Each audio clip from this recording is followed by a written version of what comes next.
평생 뒷바라지한 아들, 장례식 전날에 알게 된 진실. 사람들은 저를 두고 아들 하나는 잘 키웠다고 말했습니다. 젊을 때 남편을 먼저 보내고 전 혼자 아들을 키웠어요. 아침에는 시장에서 장사하고 밤에는 파출부 일을 했죠. 손이 갈라지고 허리가 휘어도 전 한 번도 아들 앞에서 힘들다는 말을 하지 않았습니다. 엄마는 괜찮아. 그 말이 제 인생의 주문이었으니까요. 아들은 공부를 잘했어요. 명문대에 들어갔고 졸업 후에는 대기업에 취직했습니다. 친척들이 말했죠. 어머니, 이제 고생 끝났네요. 전 그 말이 조금 부끄러웠어요. 아직 아무것도 받지 못했으니까요. 아니, 받을 생각조차 해본 적이 없었습니다. 아들이 결혼을 하겠다고 했을 때 전 가진 전세금 전부를 빼서 신혼집 보증금에 보탰어요. 며느리가 말했습니다. 어머니, 나중에 꼭 갚을게요. 전 웃었죠. 무슨 소리야. 내 아들 잘 살면 됐지. 그때는 몰랐습니다. 그 말이 나중에 제 목을 조를 줄은요. 결혼 후 아들은 바빠졌어요. 전화는 줄었고 방문은 명절에 한 번이면 충분하다고 했습니다. 그래도 괜찮았어요. 바쁘게 사는 게 잘 사는 거라 믿었으니까요. 그런데 아들이 39이 되던 해 갑자기 쓰러졌습니다. 뇌출혈이었어요. 중환자실 앞에서 전 처음으로 엄마는 괜찮아라는 말을 하지 못했습니다. 의사가 말했죠. 회복이 쉽지 않습니다. 며느리는 울면서 말했어요. 어머니, 저 어떡해요. 전 그날 처음으로 아들의 손을 잡고 울었습니다. 아들은 의식을 되찾지 못했고 며칠 뒤 끝내 눈을 감았어요. 장례식장은 조용했습니다. 사람들은 저를 붙잡고 말했죠. 어머니, 얼마나 힘드시겠어요. 전 고개만 끄덕였어요. 울음도 나중으로 미뤘습니다. 그날 밤 장례식 전날이었어요. 며느리가 제 방을 찾아왔습니다. 어머니, 이제 정리할 게 좀 있어요. 그 말이 이상하게도 가슴을 쿵 치고 들어왔죠. 며느리는 서류 봉투 하나를 제 앞에 놓았습니다. 이건 어머니도 알고 계셔야 해서요. 그 안에는 제가 처음 보는 차용증이 들어 있었어요. 차용 금액 2억 3천만 원. 채무자 제 아들의 이름. 연대보증인 제 이름. 순간 숨이 막혔습니다. 이게 무슨 말이니? 며느리는 고개를 숙인 채 말했어요. 아들이 사업을 했어요. 저한테도 말 안 했어요. 나중에 잘 되면 말씀드린다고. 제 손이 떨렸습니다. 그럼 이 돈은 어머니가 갚으셔야 해요. 그 말이 너무 담담해서 오히려 무서웠어요. 그날 밤 전 잠을 자지 못했습니다. 머릿속이 뒤엉켰죠. 그런데 그게 끝이 아니었어요. 새벽 3시쯤 전화가 울렸습니다. 아들이 다니던 회사 동료라고 했어요. 어머니, 이 말씀을 드려야 할지 많이 고민했습니다. 그는 한참을 머뭇거리다 말했죠. 아드님이 회사 돈에 손을 대셨습니다. 그 순간 제 귀가 먹먹해졌어요. 무슨 말씀이세요? 아드님 명의로 된 계좌에서 수상한 자금 흐름이 발견됐고 조사가 진행 중이었습니다. 전 그 자리에 주저앉았습니다. 그날 새벽 저는 알게 되었어요. 제가 믿었던 아들은 이미 무너져 있었다는 걸요. 하지만 진짜 충격은 아침에 왔습니다. 장례식 전날 아침 집으로 택배 하나가 도착했어요. 발신인은 법무법인. 그 안에는 내용 증명이 들어 있었습니다. 채무상환 요구서, 그리고 압류 예정 자산 목록. 그 목록 맨 위에 제 집이 적혀 있었어요. 그 집은 제 평생의 노동이었습니다. 남편과 함께 처음 마련한 집. 아들의 신혼자금으로 담보를 잡았던 집이죠. 그 순간 전 처음으로 아들에게 화가 났어요. 그때 또 하나의 전화가 왔습니다. 이번엔 경찰서였어요. 아드님과 관련된 사고가 하나 더 있습니다. 사고. 그 단어에 심장이 내려앉았죠. 아드님이 사망하기 전날 음주 상태로 교통사고를 냈고 피해자가 현재 중태입니다. 전 아무 말도 할 수 없었어요. 그날 오전 전 장례식장을 떠났습니다. 사람들이 말했죠. 어머니 어디 가세요? 전 대답하지 않았어요. 집으로 돌아와 서랍을 열었습니다. 그 안에는 제가 오래전부터 써내려간 노트가 있었어요. 노후 계획. 그날 전 처음으로 저를 위해 결정을 했습니다. 장례식 당일 전 사람들 앞에서 말했어요. 오늘 장례는 여기까지 하겠습니다. 사람들이 웅성거렸죠. 전 이어 말했습니다. 제 아들은 좋은 아들이었지만 전 그의 빚까지 안고 갈 수는 없습니다. 며느리는 울며 매달렸어요. 어머니, 그럼 전 어떡해요? 전 조용히 말했습니다. 이제 각자 인생을 살아야지. 전 상속을 포기했어요. 아들의 모든 채무와 법적 책임에서 손을 뗐습니다. 사람들은 말했죠. 어떻게 자식 장례식장에서 그럴 수 있냐고. 하지만 전 처음으로 살아있다는 느낌을 받았어요. 아들의 장례가 끝난 뒤 전 작은 월세방으로 옮겼습니다. 집은 지켰어요. 제 이름으로 된 집은 제 삶이었으니까요. 며느리는 다시 연락하지 않았습니다. 그리고 몇 달 뒤 신문 기사 하나를 보았어요. 대기업 횡령 사건 관련자 사망으로 종결. 그 기사 속 이름이 제 아들이었습니다. 그날 밤 전 아들의 사진을 꺼내놓고 말했어요. 미안하다. 하지만 엄마는 너의 죄까지 껴안고 살 수는 없었다. 그날 이후 전 처음으로 저를 위해 밥을 먹고 저를 위해 잠을 잤습니다. 사람들은 말해요. 그래도 엄마잖아요. 하지만 이제 전합니다. 부모라는 이유로 인생 전체를 대신 책임질 필요는 없다는 걸요. 전 지금도 그날을 생각합니다. 며느리가 서류 봉투를 내 앞에 놓던 그 순간을요. 손이 떨렸죠. 아니, 온몸이 떨렸어요. 2억 3천만 원이라는 숫자가 제 눈앞에서 춤을 췄습니다. 그리고 그 숫자 옆에 적힌 제 이름. 연대보증인. 전 그 단어의 뜻을 알고 있었어요. 하지만 제가 그 서류에 도장을 찍은 기억은 없었습니다. 며느리에게 물었죠. 이 도장은 어떻게 찍힌 거니? 며느리는 대답하지 않았어요. 그저 고개만 숙이고 있었습니다. 그 침묵이 모든 걸 말해줬어요. 아들이 제 도장을 몰래 가져갔다는 것. 제 동의 없이 제 이름을 써버렸다는 것. 그 순간 제 안에서 무언가가 무너져 내렸습니다. 어떻게 그럴 수가 있어? 전 물었어요. 하지만 며느리는 여전히 고개만 숙이고 있었죠. 그러다 작게 말했습니다. 저도 몰랐어요. 정말 몰랐어요. 그 말에 화가 치밀어 올랐어요. 몰랐다고? 부부인데 몰랐다고? 하지만 입 밖으로 꺼내지는 못했습니다. 지금 화를 낼 대상은 며느리가 아니었으니까요. 전 서류를 다시 들여다봤어요. 날짜를 확인했습니다. 3년 전이었죠. 아들이 갑자기 집에 들렀던 날이 기억났어요. 그날 아들은 말했습니다.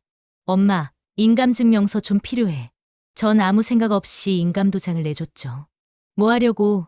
아파트 매매 관련해서 필요한 서류가 있대. 와이프가 바빠서 제가 대신하려고요.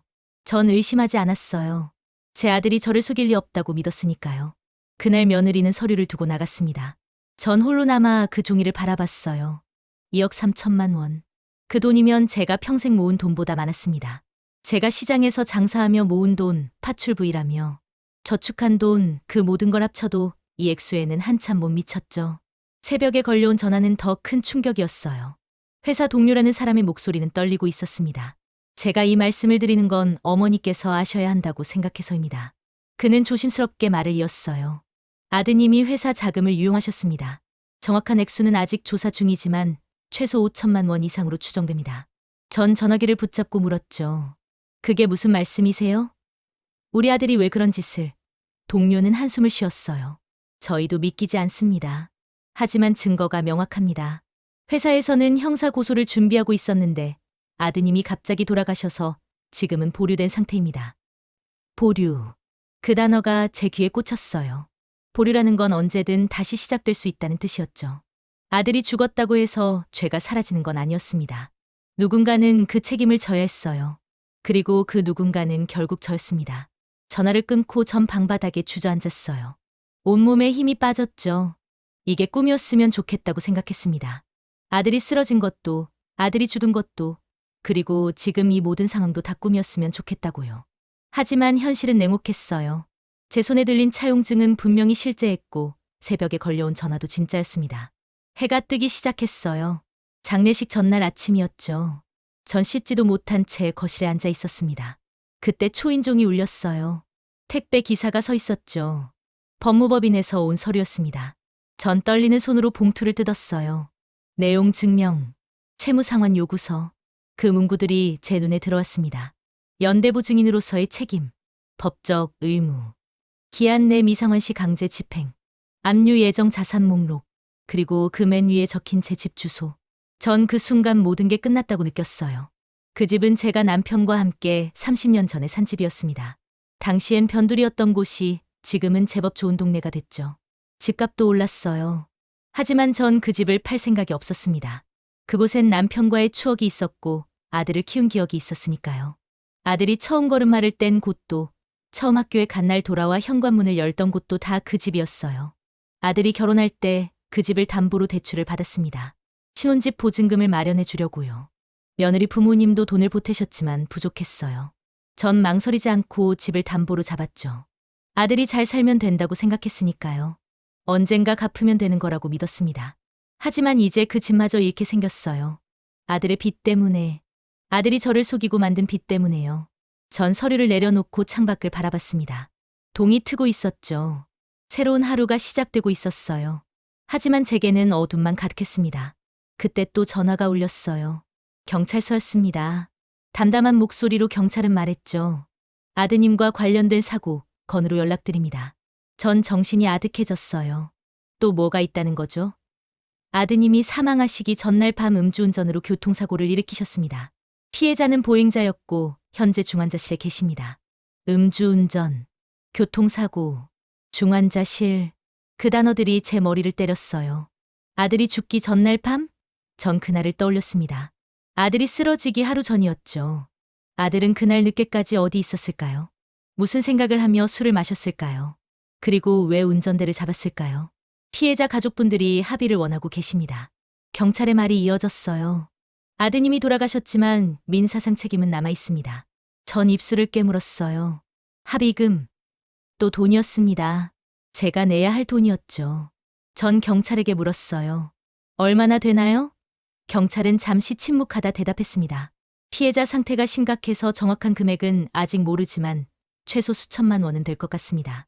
치료비와 합의금을 합치면요. 수천만 원, 거기에 2억 3천만 원, 그리고 회사 횡령 금액 5천만 원 이상. 전 숫자를 더해봤어요. 도저히 감당할 수 없는 액수였죠. 제가 남은 인생 동안 벌 수 있는 돈보다 훨씬 많았습니다. 전 전화를 끊고 장례식장으로 가지 않았어요. 대신 집으로 돌아왔죠. 서랍을 열었습니다. 그 안에는 제가 몇 년 전부터 써온 노트가 있었어요. 노후 계획이라고 적힌 노트였죠. 그 노트에는 제 꿈이 적혀 있었습니다.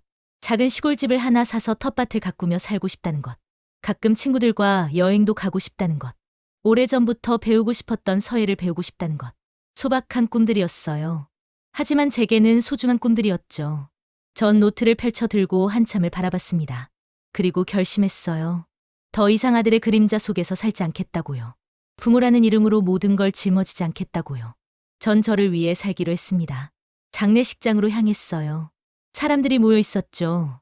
조문객들이 제게 인사했습니다. 힘내세요. 고인이 편히 쉬길 바랍니다. 전 고개를 숙여 답례했어요. 하지만 제 마음은 이미 결정돼 있었습니다. 장례식이 시작됐어요. 사람들이 아들의 영정 앞에서 절을 했죠. 전 상주로서 그 자리에 앉아 있었습니다. 며느리는 제 옆에서 울고 있었어요. 진심인지 아닌지는 알 수 없었습니다. 식이 한창 진행되던 중 전 자리에서 일어났어요. 사람들이 의아한 표정으로 저를 바라봤죠. 전 마이크를 잡았습니다. 그리고 말했어요. 오늘 장례는 여기까지 하겠습니다. 장례가 술렁였어요. 사람들이 웅성거렸죠. 무슨 말씀이세요? 아직 식이 끝나지 않았는데요. 하지만 전 멈추지 않았습니다. 제 아들은 좋은 아들이었습니다. 하지만 전 그의 빚까지 안고 갈 수는 없습니다. 그 말에 사람들이 더 큰 소리로 웅성거렸어요. 며느리가 제 팔을 붙잡았죠. 어머니, 지금 무슨 말씀을 하시는 거예요? 전 며느리의 손을 뿌리쳤습니다. 나도 살아야 해. 이제 각자 인생을 살아야지. 며느리는 울음을 터뜨렸어요. 어머니, 그럼 전 어떡해요? 아들 빚은 제가 다 혼자 갚으라고요? 전 며느리를 바라봤습니다. 차갑게 들릴지도 모르지만 그건 내 문제야. 너는 아내였잖아. 남편이 뭘 하는지 정말 몰랐어. 정말 하나도 몰랐다고 믿으라고? 며느리는 대답하지 못했어요. 그저 울기만 했죠. 전 돌아섰습니다. 사람들의 시선이 따가웠어요. 저렇게 자식 장례식에서 나올 수가 있나.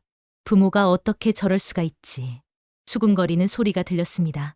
하지만 전 개의치 않았어요. 제 인생이었으니까요. 제가 선택할 권리가 있었습니다. 전 장례식장을 나왔어요. 바깥 공기가 차가웠죠. 하지만 가슴은 오히려 후련했습니다. 다음 날 전 변호사를 찾아갔어요. 상속 포기 절차를 밟았죠. 아들의 모든 재산과 부채를 포기한다는 서류에 도장을 찍었습니다. 변호사가 물었어요. 정말 괜찮으시겠어요? 이렇게 하시면 어머니께서 받으실 수 있는 것도 아무것도 없습니다. 전 고개를 끄덕였어요. 괜찮아요. 받을 것보다 짊어질 게 훨씬 많으니까요. 변호사는 더 이상 묻지 않았습니다. 서류 처리가 끝났죠. 전 법적으로 아들의 빚과 무관한 사람이 됐습니다. 집으로 돌아왔어요. 제 이름으로 된 집. 아들 때문에 담보가 잡혀 있긴 했지만 그건 제 빚이 아니었습니다. 아들의 신혼집 대출은 아들 명이었으니까요. 제 집은 지킬 수 있었어요. 며느리에게서 전화가 왔습니다. 어머니, 이렇게 하시면 안 돼요. 제가 어떻게 이 빚을 다 갚아요? 전 조용히 말했죠. 그건 나도 마찬가지야. 나도 어떻게 갚겠어. 평생을 일해도 못 갚을 돈인데. 그러니까 우리 각자 살자. 며느리는 울면서 전화를 끊었어요. 친척들에게서도 연락이 왔습니다. 너무한 거 아니냐고. 그래도 자식인데 어떻게 그럴 수 있냐고. 전 대답하지 않았어요. 그들은 제 인생을 책임져 주지 않을 테니까요. 그들은 그저 도덕적 잣대로 저를 판단하고 싶을 뿐이었습니다. 전 작은 월세방으로 이사했어요. 집은 팔지 않았지만 혼자 살기엔 너무 컸으니까요. 월세를 받아 생활비로 쓰기로 했죠. 그렇게 새 삶을 시작했습니다. 처음엔 힘들었어요. 밤마다 아들 생각이 났죠. 어렸을 때 아들 모습이 떠올랐습니다. 제 손을 잡고 걷던 아들. 학교에서 상을 받아와 자랑하던 아들.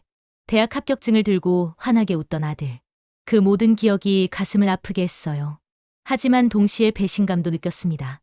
어떻게 엄마를 속일 수 있었을까? 어떻게 엄마 이름으로 그런 빚을 만들 수 있었을까? 제 도장을 몰래 가져가 그런 서류에 찍을 수 있었을까? 그 생각을 하면 화가 치밀었어요. 몇 달이 지났습니다. 전 조금씩 일상을 되찾아갔어요. 아침에 일어나 산책을 하고 시장에 장을 보러 갔죠. 예전처럼 파출부 일을 할 필요는 없었습니다. 월세 수입이 있었으니까요. 처음으로 제 시간을 가질 수 있었어요. 그러던 어느 날 신문에서 기사를 봤습니다. 대기업 횡령 사건 관련자 사망으로 종결. 그 기사 속 이름이 제 아들이었어요. 회사는 고인의 명예를 고려해 더 이상 사건을 확대하지 않기로 했다는 내용이었죠. 전 신문을 내려놓고 한숨을 쉬었습니다. 아들은 결국 그렇게 기억될 거예요. 횡령범으로, 사기꾼으로, 제가 평생 자랑스러워하던 아들이 그런 사람이 됐습니다. 슬펐어요. 하지만 어쩔 수 없었죠. 그게 사실이었으니까요. 그날 밤 전 아들의 사진을 꺼냈어요. 영정사진으로 쓰였던 사진이었죠. 아들은 사진 속에서 환하게 웃고 있었습니다. 전 그 사진을 바라보며 말했어요. 미안하다.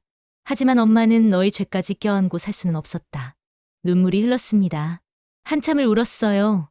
아들을 위해서도 울었고 저를 위해서도 울었죠. 그리고 우리가 함께 보낸 시간들을 위해서도 울었습니다. 그날 밤 전 모든 걸 내려놓았어요. 이제 전 혼자입니다.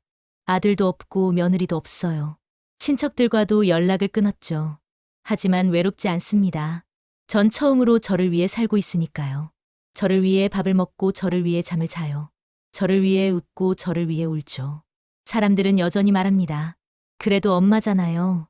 부모가 어떻게 그럴 수 있어요. 하지만 전 이제 압니다. 부모라는 이유로 모든 걸 희생할 필요는 없다는 걸요. 부모도 한 사람의 인간이라는 걸요. 아들을 사랑했습니다. 지금도 사랑해요. 하지만 그 사랑이 제 인생 전체를 포기해야 할 이유는 되지 않습니다. 전 제 삶을 살아갈 권리가 있어요. 아들의 그림자가 아니라 저 자신으로 살아갈 권리가요. 오늘도 전 아침에 일어나 창문을 열었습니다. 햇살이 들어왔어요. 따뜻했죠. 전 그 햇살을 받으며 생각했습니다. 오늘은 뭘 하며 보낼까? 어디를 가볼까? 누구를 만날까? 제 선택이었습니다. 제 인생이었어요. 그리고 전 처음으로 이렇게 생각했습니다. 나는 괜찮다고요. 정말 괜찮다고요. 엄마는 괜찮아라는 주문이 아니라 진심으로 괜찮았습니다. 이제 전 저를 위해 사니까요. 인생은 공평하지 않아도 당신의 존엄은 줄어들지 않습니다. 좋아요, 구독은 현실을 버티는 힘이 됩니다. 돌직구 인생